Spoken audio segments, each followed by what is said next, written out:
morning news లోకి పోయే కంటే ముందు ఇవాళ స్వేదపత్రం నిన్ననే అనుకున్నారని నిన్న గాలే చెమట స్వేదపత్రం టిఆర్ఎస్ పార్టీ కేసీఆర్దు తర్వాత కేటీఆర్ది హరీష్ రావు చెమట తెలంగాణలో ఇట్లా వాళ్ళ చెమట మొత్తం ఏది టిఆర్ఎస్ భవన్ కాడికి వెళ్ళి వరదలై పారి అటు లోతట్టు ప్రాంతాలని పిల్లలు జాగ్రత్తగా ఉండాలి ఇలా వాళ్ళ చెమట అంతా బయటికి తీస్తా ఉన్నారు కాబట్టి లోతట్టు ప్రాంతాల ప్రజలు కొంచెం అప్రమత్తంగా ఉండాలి అలా చెమట వరదలై పారి కనుక అటు నందినగర్ ఇదంతా తిరిగితే పెద్ద ప్రాబ్లం అవుతుంది వల్ల అటు చుట్టుపక్కల ప్రాంతాల్లో ఎన్డీఆర్ఎఫ్ సిబ్బంది భద్రతా చర్యలు చేపడితే బాగుంటది ఎప్పటికప్పుడు బోట్లు గీట్లు పెట్టి రెడీ పెట్టుకొని స్వేదం తీస్తారట ఇవాళ ఏం స్వేదం అంటే 9.5 ఏళ్లలో మేము ఎంత చెమట తీసినామని ఇలా చెప్తారట మరి విపత్తు నివారణకు సంబంధించినటువంటి సిబ్బంది కానీ లేకపోతే పోలీస్ శాఖ కానీ చాలా అప్రమత్తంగా ఉండి ఇది ఆరోగ్య శాఖ మంత్రి వర్యులు కూడా తగు సూచనలు జాగ్రత్తలు తీసుకోవాలి ఎందుకంటే వాళ్ళ స్వేదం బయటకు వచ్చే ఎన్నిండ్లు మునుగుతాయో ఎంత అతలాకుతలం అవుతుందో ఏది 1910 సంవత్సరంలో కనుక హైదరాబాద్లో వరదలు వచ్చినప్పుడు ఎట్లుండేనో ఆ పరిస్థితి వస్తుండొచ్చు ఇవాళ సిగ్గులేదు ఇంకా స్వేదపత్రం తీస్తున్నాడు స్వేదపత్రం ఇగో వీటికి సమాధానం చెప్పు ఆయన పంపిండు మీ శ్వేతపత్రంపై మా శ్వేతపత్రం కేటీఆర్ గారు 2014కు ముందు మీ ఆస్తులెన్ని ఇప్పుడు మీ ఆస్తులెన్ని మీ శ్వేతపత్రంలో జతగలిపి ప్రకటిస్తే బాగుంటుంది మీ కుటుంబంలోని అందరు పదవులు అనుభవించడంతో పాటు తీసుకున్న జీతాలు భత్యాలు సౌకర్యాల విలువపై కూడా ప్రకటన చేయాలి మీ ఫార్మ్ హౌజులు విల్లాలు విలువైన వస్తువులపై ప్రకటన చేయాలి మీ పార్టీ ఆఫీసుల కోసం కూడబెట్టిన భూముల విలువ ఎంతో ఆఫీసుల బిల్డింగులు కట్టడానికి చేసిన వ్యయం ఎంతో ప్రకటన చేయాలి కొత్త జిల్లాలతో పాటుగా అవసరం లేకున్నా పాత జిల్లాల్లోని కలెక్టరేట్ బిల్డింగులను కూడా కూలగొట్టి కొత్తగా కట్టారు కొత్త కలెక్టరేట్ల చుట్టూ మీ కుటుంబ సభ్యులు బంధువులు మీ పార్టీ నేతలు భూములు కూడబెట్టి కాదు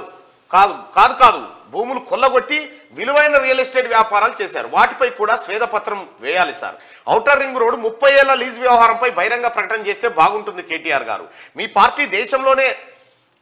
క్షమించండి ప్రపంచంలోనే అత్యంత అంటే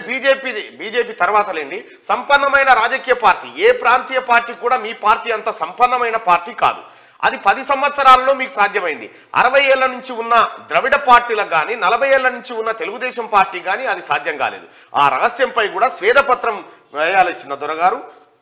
మీ పార్టీకి సొంత విమానమే ఉంది దేశంలో మరే పార్టీకి లేదనుకుంటా సుమి అది ఎలానో చెప్తారా సార్ మీ నాయకులందరి ఆస్తులపై కూడా స్వేదపత్రం వేస్తే ప్రజలందరూ సంతోషిస్తారు ట్విట్టర్ కింగ్ గారు మీరు ఏం చేసినా ప్రజలందరూ మెచ్చుకుంటారు సార్ మీరు 100 లగ్జరీ కార్ల కాన్వాయ్తో మహారాష్ట్రకు దండయాత్ర మాదిరిగా వెళ్ళినప్పుడు ప్రజలందరూ నివ్వెరపోయారు సార్ దానికి ఎంత ఖర్చు పెట్టారో దొరగారు సెలవిస్తారని చెప్పి నీ స్వేదపత్రంలో ఇవి పెట్టి చూద్దాం చాలా ఉన్నాయి ఇంకా చాలా ఇప్పుడు విదేశాలకు వెళ్ళినప్పుడు కోట్ల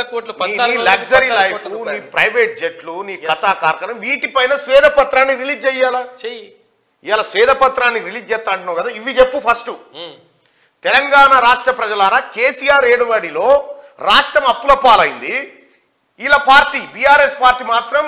దేశంలోనే 2వ స్థానంలో ఉంది పైసలు సంపాదించట్లా ఎట్లా సాధ్యమైంది ఇది స్వేదపత్రంలో ఉంటుందా ఇలా 1000 కోట్ల ఆస్తులు టీఆర్ఎస్ పార్టీకి ఉన్నాయని చెప్పి కేసీఆర్ చెప్పిండు కొద్దిగా 1000 కోట్ల ఆస్తులు టీఆర్ఎస్ పార్టీకి ఉంటాయి మరి 6 లక్షల కోట్ల అప్పులు తెలంగాణ ప్రజలకు ఎట్లుంటాయి అప్పులు తెలంగాణ ప్రజలకు ఆస్తులు బీఆర్ఎస్ పార్టీకి ఎట్లా పోయినాయి ఇవాళ మొత్తం 33 జిల్లాలలో టీఆర్ఎస్ పార్టీ ఆఫీసులు కట్టుకున్నావు ఎకరం స్థలంలో ప్రైమ్ జాగా తీసుకొని కట్టుకున్నావు కదా దాని విలువ ఎంత మీ ఫామ్ హౌస్ల విలువ ఎంత ఈ లెక్కలు చెప్పు నీ స్వేదపత్రంలో నీ స్వేదపత్రాన్ని ఇలా శీర్షింత గడతాడు